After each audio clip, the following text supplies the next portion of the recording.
बच्चों, कैसे आप सभी? आई होप सो आप लोग बहुत ही बढ़िया होंगे। आज हम लोग पढ़ने वाले हैं थर्ड लेक्चर साइकोलॉजी का। यूनिट थर्ड हमारी चल रही थी, सेकंड लेक्चर हम लोगों ने कंप्लीट कर लिए थे।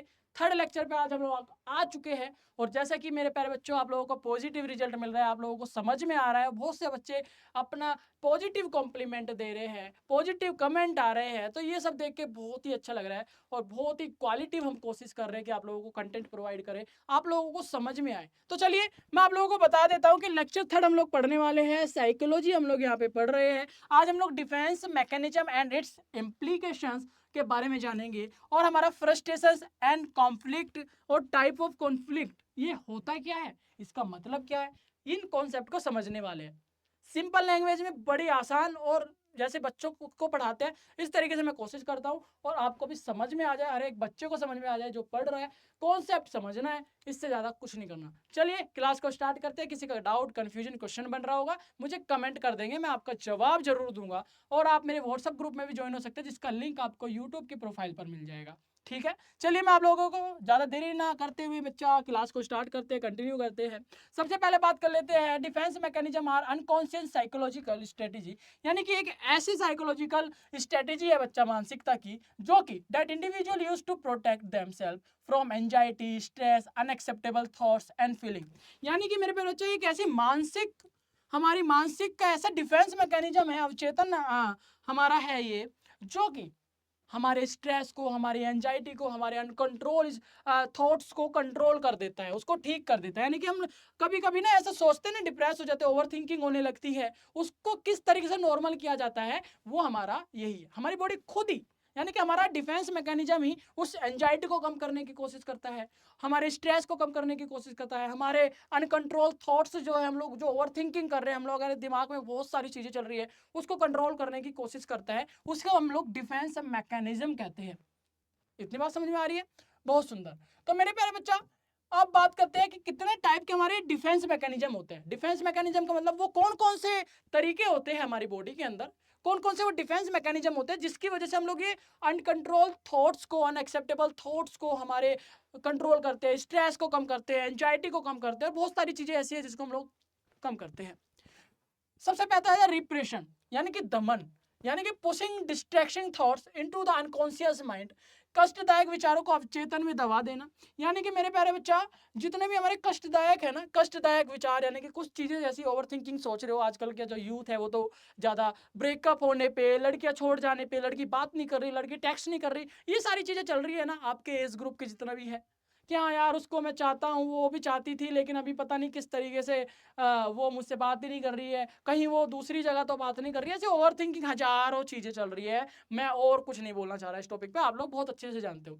ऐसे कष्टदायक जो हमें सोचने से दर्द देता हो, कुछ ऐसी चीजें जिसको हम सोचते हैं तो हमें दुख होता है, कोई ऐसी ओवर थिंकिंग जिसको हम लोग करते तो हमें दुख होता है, ऐसी चीजों को मेरे प्यारे बच्चा दबा देना, अनकॉन्शियस कर देना, वही हमारा रिप्रेशन होता है। यानी कि हमारी बॉडी खुद ही उसको दबा देती है। थोड़ा सा रिलैक्स करोगे, थोड़ा सा सो जाओगे, स्लीप करोगे, या थोड़ा सोचना बंद कर दोगे, हमारी बॉडी खुद से डिफेंस मैकेनिज्म है ये, नेचुरली। ठीक है, फिर आता है मेरे प्यारे बच्चा डीनियल, यानी कि इनकार करना, refusing to accept reality to fact. कभी कभी आप लोग देख रहे होंगे कि वास्तविकता को स्वीकार न करना, कोई चीजें सच है ना उसको स्वीकार ही नहीं कर रहे, एक्सेप्ट ही नहीं कर रहे, उसको ना नेगलेक्ट ही कर रहे, रिफ्यूज कर रहे हैं कि नहीं यार ऐसा हो ही नहीं सकता। अच्छा ऐसा हो, वो रियलिटी है उसको पता है, लेकिन वो क्या कर रहा है, नहीं हो ही नहीं सकता ऐसा। A smoker denying that smoking is harmful. जैसे कि एक स्मोकर होता है, एक सिगरेट पीने वाला बंदा होता है, उसको अगर बोलोगे भाई ये हार्मफुल है, वो एक्सेप्ट ही नहीं करेगा, बल्कि उसे पता है वो बात कि अगर मैं सिगरेट पीऊंगा तो मेरे लंग्स खराब होंगे, मेरे ब्रोंक्यूल्स खराब होंगे, मेरे अल्सर हो जाएगा मेरे ट्रैकिया में। तो मेरे प्यारे बच्चा, सबको पता होता है लेकिन वो नहीं मानता, तो इसी को हम लोग क्या करें, डिफेंस मैकेनिज्म, उसको मान ही नहीं रहा, गलत चीजों को मान ही नहीं रहा, यार नहीं कुछ नहीं होगा तू पी, ऐसा उसका दिमाग कहता है ना। इसके बाद आते हैं मेरे प्यारे बच्चा प्रोजेक्शन का। प्रोजेक्शन का मतलब होता है एट्रीब्यूटिंग वन अनएक्सेप्टेबल थॉट्स। यानी कि मेरे प्यारे बच्चा, अपनी अस्वीकार भावनाओं को, विचारों को दूसरों पर थोप देना, कोई ऐसी चीजें जैसे कि jealous person accusing other to being jealous. एक बंदा जो जलता है वो दूसरे को देख के किस तरीके से, मतलब कि क्या कर रहा है, दूसरों पर थोप देता है। ठीक है ना? हाँ, इतनी बात समझ में आ रही है। एट्रीब्यूटिंग वन अनएक्सेप्टेबल थॉट्स, ऐसे विचार जो कि आप लोग एक्सेप्ट नहीं कर सकते, उस पर दूसरों पे थोप देता है। यही होता है कि नहीं होता? बिल्कुल होता है। तो ये भी हमारा प्रोजेक्शन, ये भी हमारा एक प्रकार का टाइप्स है जो कि हमारा डिफेंस मैकेनिज्म है। ठीक है, डिफेंस मैकेनिज्म का मतलब होता है कोई चीज हो रही है आपके साथ, आपको पता है वो गलत है, लेकिन उसको एक्सेप्ट ही नहीं कर रहे हो। आपकी बॉडी ना उस दुख को ले नहीं रही है, उसको एक्सेप्ट ही नहीं कर रही है, चाहे वो सही हो या गलत हो। इतनी बात समझ में आ रही है मैं कहना क्या चाह रहा हूँ? कंफ्यूजन हो रही हो तो कमेंट करो और अच्छे से बताऊंगा। ओके, इसके बाद आता है डिस्प्लेसमेंट, यानी कि मेरे प्यारे बच्चा रीडायरेक्टली इमोशन को to a safer substitute target, यानी कि अपनी भावनाओं को किसी सुरक्षित लक्ष्य की ओर मोड़ देना। Getting angry at family after a bad day at work, जब भी मेरे प्यारे बच्चा क्या होता है, जब भी मेरे प्यारे बच्चों अपनी भावनाएं ऐसी हो जाती है, गुस्सा आता है आप लोगों को, तो उसको ना दूसरी जगह शिफ्ट कर दे, तो अच्छी जगह शिफ्ट कर दे। तो आपको गुस्सा आ रहा है, तुरंत आप लोग क्या कर लोगे, टर्न कर लोगे, आप गुस्से में कुछ और काम करने लगोगे। ठीक है ना, वो सारी चीजें। रिग्रेशन का मतलब क्या होता है, reverting to children behaviour in stressful situation, तनाव में बचकानी हरकतें करता है कोई कोई। जैसे कि आप लोगों को स्ट्रेस हो रहा है तो आप लोग ऐसी हरकतें करोगे बचकानी जैसी, चाइल्डिश बिहेवियर आप लोग दिखाओगे। तो ये सारी चीजें भी हमारी डिफेंस मैकेनिज्म में आ रही है। ठीक है, इसके बाद आता है मेरे बच्चों रेशनलाइजेशन, यानी कि justifying unacceptable behaviour to logical reason, गलत आचरण को तर्कसंगत के कारण देकर सही ठहरा देना। कोई ऐसी चीजें मेरे प्यारे बच्चों जैसे कि I fail the exam because the teacher does not like me, कुछ ये भी हमारी क्या है डिफेंस मैकेनिज्म, खुद को बचाना, किस तरीके से आप लोग बचा रहे हो, किस तरीके से आप लोग डिफेंस कर रहे हो अपने आप को, चाहे वो गलत हो या सही। एक बच्चा एग्जाम में फेल हो जाता है तो वो अपनी गलती नहीं मानता कि मैंने पढ़ाई नहीं करी थी, मैंने अच्छे से एग्जाम कॉपी नहीं राइट की है, मैंने ये सब मेरी गलती ही थी कि मैं एग्जाम में नहीं लिख पाया। ये ना बोलकर वो क्या बोलता है कि इस टीचर मुझे पसंद नहीं करता इसलिए उसने मुझे फेल कर दिया। इस तरीके के वो तर्क संगत देता है, इस तरीके के वो रीजन देता है मेरे प्यारे बच्चा, और अपने आप को डिफेंस करने की कोशिश करता है। ये हमारा एक प्रकार का टाइप है। फिर आता है सब्लिमेशन, यानी कि hang handling unacceptable impulse into acceptable activity, अस्वीकार्य प्रवृत्तियों को सामाजिक रूप से स्वीकार्य कार्यों में बदल देना। जैसे कि यूजिंग एंगर इन स्पॉट और नॉट, आपको बहुत ज्यादा गुस्सा आता है, आपको गुस्सा आ रहा है तो उस गुस्से को ना सही जगह पर लगा देना, उस गुस्से को खेल में लगाना, उस गुस्से को आप लोग अपना आर्ट किसी कला में ऐसे चेंज कर देना जिससे वो एक सामाजिक कार्य में चेंज हो सके, स्वीकार्य कार्य में चेंज हो सके। यानी कि गुस्से से हार्म नहीं हुआ, गुस्से को तुमने सही जगह पे न्यूट्रलाइज कर लिया। समझ में आ रहा है ना, गुस्से गुस्से में आप लोगों ने कुछ ऐसा काम कर दिया जो दूसरे तुम्हारी तारीफ करे। ये सारी चीजें भी हमारी क्या होती है, डिफेंस होता है। ये अलग अलग पर्सन के ऊपर डिपेंड करता है कि कौन कितना स्ट्रॉन्ग है, कौन कितना वीक है, और कौन कितना इमोशनली स्ट्रॉन्ग है। तो वही इन सारी चीजों को जो जो मैं चीजें बता रहा हूँ डिफेंस करने के अलग अलग तरीकों को वो अप्लाई करता है अपने ऊपर, और ये सारी चीजें हमारी टाइप्स हो रही है। चलो, रिएक्शन फॉर्मेशन क्या होता है? रिएक्शन फॉर्मेशन का मतलब होता है बच्चों behaving opposite to one true feeling, यानी कि वास्तविक भावनाओं के विपरीत व्यवहार करना। वास्तविक भावना यानी कि जो आपको सच में जो आपका बिहेवियर है, ठीक है, जो आप बिहेव करते हो तो उसके अपोजिट, यानी कि आप लोग बहुत अच्छे इंसान हो लेकिन आप बन के दिखा रहे हो, एग्रेसिव नहीं हो लेकिन फिर भी एग्रेसिव बन के दिखा रहे हो। आप लोग ना बहुत ही नेकी दिल वाले हो लेकिन आप लोग किसी को दिखाने के लिए, किसी को फील कराने के लिए आप बहुत ही कठोर दिल वाले बन के दिखा रहे हो। तो ये अपोजिट बिहेविंग करना, ये भी आपका डिफेंस है। ठीक है, खुद को बचा रहे हो ना, खुद को डिफेंस कर रहे हो। बात कुछ भी, कितने भी पॉइंट्स लिख दो, खुद को जहां पे डिफेंस करोगे वो हमारा डिफेंस मैकेनिज्म है। किस तरीके से आप लोग डिफेंस कर रहे हो, किस तरीके से आप अपने आप को रिप्रेजेंट कर रहे हो सामने वाले के पास। ठीक है, हाँ। फिर आता है आइडेंटिफिकेशन, पहचान बनाना मेरे प्यारे बच्चों, यानी कि a child emitting there teacher और पेरेंट्स, यानी कि एक बच्चा मेरे प्यारे बच्चों वहाँ पे अपनी जो पहचान बनाता है, ठीक है, वो हमारा क्या होता है मेरे प्यारे बच्चों, आइडेंटिफिकेशन होता है। ठीक है, adopting qualities of another person to reduce anxiety, यानी कि दूसरों की क्वालिटी को ना एक्सेप्ट कर लेना, एडॉप्ट कर लेना, जिससे आप लोग की चिंता क्या हो जाएगी, कम हो जाती है। मान लो आप लोगों को कोई पर्सन पसंद नहीं आ रहा तो उसके बिहेवियर, उसकी हर चीज़ आपको बुरी लगेगी, लेकिन अगर आप लोग उसको अडॉप्ट कर लोगे, आप लोग अडॉप्ट का मतलब होता है सारी चीज़ों को उसके मान लोगे कि हाँ उसका नेचर ही ऐसा है, वो वैसे ख़राब बंदा नहीं है, उसके बारे में अच्छा अच्छा सोचने लगोगे, सच में वो आपके लिए बहुत ही अच्छा इंसान बन जाएगा। ठीक है, ये भी समझ में आ गया। इसके बाद मैं चलो आपको बता देता हूँ मेरे प्यारे बच्चा, नेक्स्ट आता है हमारा कंपेंसेशन, यानी कि पूर्वकता। Focusing on strength to make up for weakness, कमजोरी की भरपाई करने के लिए मेरे प्यारे बच्चा ताकत पर ध्यान देना, यानी कि आपको पता है कि मेरी वीकनेस क्या है, आपको पता है कि मेरे को ये नहीं आता, आप लोगों ने बहुत ही ज्यादा उस पर मेहनत की और उस चीज को सीखा जो चीज आपको नहीं आती थी, वो हमारा कंपेक्शन कहलाता है, कंपेंसेशन कहलाता है। और ये जितने भी हम लोगों ने 10 पॉइंट्स पढ़े, जितने भी हम लोगों ने जाना, ये सारी चीजें होती है मेरे प्यारे बच्चों डिफेंस मैकेनिज्म, यानी कि किस तरीके से डिफेंस किया जा रहा है, हर चीज़ को डिफेंस किया जा रहा है, खुद से रिलेटेड है, हमारी चीज़ों से रिलेटेड जो हमसे कनेक्ट है वो डिफेंस किया जा रहा है। ठीक है, a weak student excelling in sport, जो हमारा एक स्टूडेंट है मेरे प्यारे बच्चा, वो वीक है खेलने में, तो फिर वो क्या कर रहा है, एक्सीलेंट बन जाता है, अपनी मेहनत करता है, प्रैक्टिस करता है और बहुत ही ज़्यादा और बेहतरीन एक्सीलेंट परफॉर्मेंस देता है। ठीक है, ये सारी चीज़ें समझ के गुड। इसके बाद बात कर लेते हैं इम्प्लीकेशंस के बारे में। इम्प्लीकेशंस का मतलब होता है सकारात्मक भाव। इम्प्लीकेशन का यानी कि क्या हमारे ऊपर पॉजिटिव प्रभाव पड़ता है, ये सारी डिफेंस मैकेनिज्म हम लोगों ने पढ़े अभी। डिफेंस मैकेनिज्म किस तरीके से पॉजिटिव प्रभाव हमारे ऊपर डाल रहा है, help in reducing anxiety and stress, यानी कि हमारी एंजाइटी को कम करता है, हमारे स्ट्रेस को कम करता है, मदद करता है, मेंटेन साइकोलॉजिकल स्टेबिलिटी, यानी कि मानसिक संतुलन बनाए रखता है, प्रमोट एडेप्टेशन एंड कॉपिंग, अनुकूलन और सामना करने की जो क्षमता है ना वो बढ़ाता है। ये बात समझ में आ रहा है, good. Can be constructive, can be constructive, constructive का मतलब होता है कि उसमें सुधार लाना, उसको सही कर देना, गलत को सही कर देना, ये सारी चीजें मेरे प्यारे बच्चा पॉजिटिव इंप्लीकेशन होता है, पॉजिटिव प्रभाव पड़ता है, सकारात्मक प्रभाव पड़ता है। समझ में आ रहा है। इसके बाद मैं बता दूं मेरे प्यारे बच्चों यहाँ पे आपको नेगेटिव इंप्लीकेशन के बारे में, यानी कि क्या गलत हो रहा है हमारे साथ। If over use may destroyed reality, यानी कि अगर मेरे प्यारे बच्चों बहुत ज्यादा ये यूज होने लगे, बहुत ज्यादा होने लगे, तो ये रियलिटी को खत्म कर देगा। प्रिवेंट पर्सनल ग्रोथ, यानी कि पर्सनल ग्रोथ को ये क्या करता है मेरे प्यारे बच्चों, व्यक्तिगत विकास में बाधा डालता है। और मेरे प्यारे बच्चों lead to unhealthy behaviour pattern, यानी कि अस्वस्थ व्यवहार की ओर ले जाता है, गंदे बिहेवियर की ओर ले जाता है। अगर ये सारे 10 पॉइंट्स अगर अप्लाई हो रहे हैं, ज्यादा हो रहे हैं, ओवर यूज हो रहे हैं, तो बहुत सारी प्रॉब्लम्स हमें देखने को मिल जाती है। Can result in unresolve conflict, यानी कि असुलझे संघर्ष उत्पन्न कर देता है। इतनी बात समझ में आ रहा है, असुलझे संघर्ष उत्पन्न कर देता है, बहुत सारी प्रॉब्लम्स आपको फेस करनी होगी। ये हमारे नेगेटिव इंप्लीकेशंस होते हैं, यानी कि हमारे पे प्रभाव पड़ता है, नकारात्मक प्रभाव पड़ता है, नकारात्मक प्रभाव का ही हमारा ये सारी चीजें, अगर ये सारी चीज हुई, ये डिफेंस मैकेनिज्म। पॉजिटिव इंप्लीकेशंस देख लिया एंड नेगेटिव इंप्लीकेशंस देख लिया। और कोई डाउट कंफ्यूजन क्वेश्चन है मन में, मुझे कमेंट कर दो, उसको क्लियर कर लेंगे। ठीक है, फिर आता है फ्रस्ट्रेशन एंड कन्फ्लिक्ट। कन्फ्लिक्ट का मतलब होता है संघर्ष और फ्रस्ट्रेशन का मतलब होता है हताशा।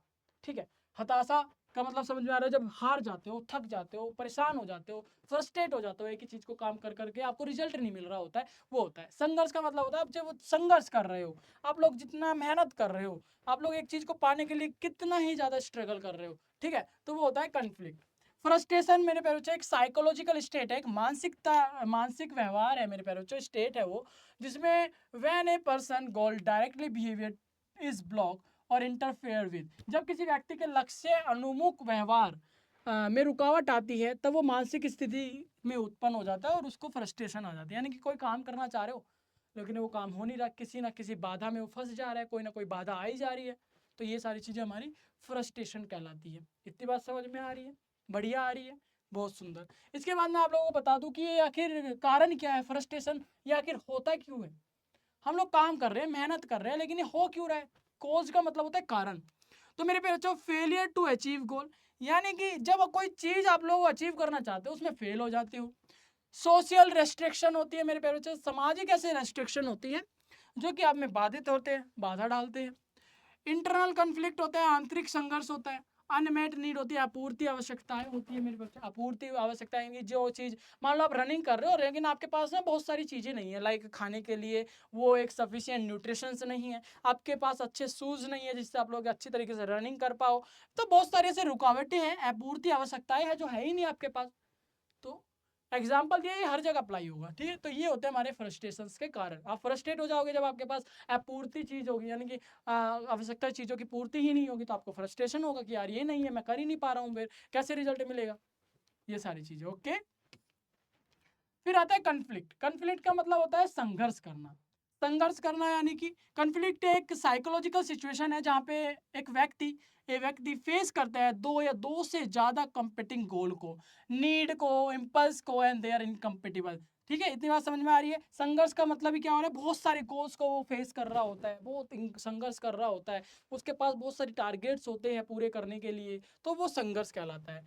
कन्फ्लिक्ट कितने टाइप का होता है, एक होता है हमारा अप्रोच कन्फ्लिक्ट का, यानी कि मेरे प्यारे बच्चों conflict between two desired goals के, दो चीजें यानी कि आपको दो चीजें चाहिए, यानी कि आपको एग्जाम में अच्छे नंबर भी लेके आने हैं और आपको मेरे प्यारे बच्चा मस्ती भी करनी है, तो दो गोल है, दोनों को किस तरीके से आप लोग करोगे, संघर्ष करना पड़ेगा। अगर आप लोग मस्ती करोगे तो आपको पढ़ाई में भी प्रॉपर टाइम देना ही पड़ेगा, तो ये सारी चीजें मेरे प्यारे बच्चा कॉन्फ्लिक्ट कहलाता है। समझ में आ रहा है। इसके बाद मैं बता दूं आपको अवॉइडेंस कॉन्फ्लिक्ट का, यानी कि जब व्यक्ति को दो बुरे विकल्पों में से एक को चुनना पड़े, ठीक है, यानी कि आपको ना आपको दो चीजों में से कोई एक अच्छी चीज चुननी पड़े या फिर दो बुरे विकल्पों में से एक कोई बुरा विकल्प चुनना पड़े, वो हमारा क्या होता है, अवॉइडेंस कॉन्फ्लिक्ट का। ठीक है, उसके बाद अप्रोच अवॉइडेंस कॉन्फ्लिक्ट क्या होता है, यानी कि when the same goal has both positive and negative aspect, यानी कि जब मेरे प्यारे बच्चा दो गोल होते हैं, सॉरी एक गोल होता है जिसके दो पॉजिटिव और नेगेटिव एस्पेक्ट होते हैं, उनमें से कोई एक चीज आप लोगों ने चुननी होती है। ठीक है, एक ही लक्ष्य में दो आकर्षक और अप्रिय दोनों पहलू हो, तब आप क्या करोगे, a high paying job in a faraway location, यानी कि एक ज़्यादा पैसे देने वाली जॉब है, यानी कि आपका जो पे स्केल होगा बहुत होगा आपके मन मुताबिक, लेकिन जहाँ पे वो जॉब लोकेशन होगी वो आपको पसंद नहीं है। अब इस सिचुएशन में आप लोग क्या करोगे, यही तो होता है संघर्ष, यही तो होता है मेरे प्यारे बच्चा अप्रोच अवॉइडेंस कॉन्फ्लिक्ट। समझ में आ रहा है ना, गुड। ऐसे ही हम लोग बात करेंगे डबल अप्रोच अवॉइडेंस कॉन्फ्लिक्ट की, यानी कि दो ऐसे आपके पास विकल्प है और दोनों के अच्छे व बुरे पहलू है। ठीक है, यानी कि मेरे पास चॉइस बिटवीन टू कॉलेज, दो कॉलेज में से कोई एक कॉलेज आपने चूज करना है, वन विद गुड फैकल्टी, यानी कि एक की तो फैकल्टी अच्छी है लेकिन फीस ज्यादा है, और दूसरे की फीस कम है लेकिन फैकल्टी अच्छी नहीं है। बताओ आप क्या करोगे। ऐसी ऐसी सिचुएशंस आती है, ऐसी ऐसी में संघर्ष करना होता है, ये साइकोलॉजिकल स्टेट है, और यहाँ पे जितने साइकोलॉजिकल स्टेटस आपका सही रहेगा, मेंटल हेल्दी रहोगे, उतना अच्छा डिसीजन ले पाओगे। समझ में आ रहा है, good. Measurement to overcome frustration and conflict का, मेरे प्यारे बच्चा ये क्या होता है, किस तरीके से मेजर करोगे, प्रॉब्लम सॉल्व कर कर, सप्लीमेशन कर कर, रेशनल थिंकिंग कर कर, यानी कि अवॉइडेंस इरिटेशनल फियर, कोई भी ऐसा डर जो आपको इरिटेट कर रहा है उसको अवॉइड करो, देखा जाएगा जो होगा। कम्युनिकेशन का मतलब होता है channelising negative energy into creating creative work, negative energy को मेरे प्यारे बच्चा उसको नकारात्मकता को हटा ही दो, सब कर दो, उसको हटा दो और अपने कुछ कामों में लगा दो, ठीक है ना। प्रॉब्लम को सॉल्व करो, जो भी प्रॉब्लम आपके सामने आ रही है उससे डरो मत, उसको करने की कोशिश करो, या तो वो काम होगा या फिर नहीं होगा, दो में से एक चीज होगी, लेकिन जब आप करोगे ही नहीं तो आप डर डर के खुद को खत्म कर लोगे। स्ट्रेस को मैनेज करना है किस तरीके से, चाहे गेम खेल लो, बातें कर लो, आपका फ्रेंड सर्कल से बातें करो, फ्रेंड्स से बात करो, मम्मी पापा से बात करो, किसी की सलाह ले लो, आपका कोई मेंटर होगा उससे सलाह ले लो, स्ट्रेस को मैनेज करो, आप खुद में मत रहो, खुद में रहोगे दब के रह जाओगे। बिहेवियर मेथड क्या होता है बच्चा, यानी कि गोल को एडजस्ट करना होता है, टाइम को मैनेज करना होता है, कम्युनिकेशंस पे काम करना होता है, और मेरे प्यारे बच्चा सीकिंग सोशल सपोर्ट, यानी कि जो भी हमारे सामाजिक सहयोग है, गाइडेंस यानी कि गाइड वगैरह है वो लेनी चाहिए, चाहे फैमिली हो, मेंटर हो, फ्रेंड्स हो, जो भी आपके पास है जिसको भी लगता है कि वो मुझे सही गाइड करेगा उससे बात करनी चाहिए। ठीक है, इसके बाद मेरे प्यारे बच्चे क्लिनिकल प्रोफेशन मेथड के बारे में जानो। ये होता है हमारा जो, ये सारी चीज़ें हमारी क्लिनिकल पे किस तरीके से काम करती हैं, काउंसलिंग और साइकोथेरेपी होती है, कंजुगेटिव बिहेवियर थेरेपी होती है, और रिलैक्सेशन ट्रेनिंग बायो फीडबैक होता है। ये सारी चीज़ें हमारी एक प्रकार की सर्विस है जो कि पेशेंट को मिलती है और वो अपने आप को गुड और अच्छा फील करता है। आई होप सब लोगों को समझ में आया। फिर भी कोई डाउट क्वेश्चन रह गया हो तो प्लीज़ कमेंट बॉक्स में कमेंट जरूर कर दीजिएगा ताकि मैं आपका जवाब दे सकूं, और फिर से मिलूंगा एक और प्यारे से लेक्चर में। ये लेक्चर कैसा लगा उसके बारे में बताइएगा, जो टॉपिक समझ नहीं आया, जो वर्ड समझ नहीं आया, कमेंट कर दो, तुरंत अपना जवाब मिलना है। आपको डायरेक्ट मुझसे बात करनी है, व्हाट्सएप ग्रुप में ज्वाइन हो जाओ, डायरेक्ट मुझे भाई टेक्स्ट कर लो, तुरंत जवाब मिलेगा। और हाँ, नोट्स हिंदी इंग्लिश में इसीलिए दिए गए हैं ताकि जो हिंदी मीडियम का बच्चा है इंग्लिश से डर रहा है, इंग्लिश मीडियम का बच्चा हिंदी से डर रहा है, तो दोनों का मैनेज हो जाए, दोनों को वर्ड समझ में आ जाए। आई होप सब लोगों को समझ में आ रहा है। चलिए मिलता हूँ एक और प्यारी सी क्लास में। राधे राधे, जय श्री कृष्णा, बाय।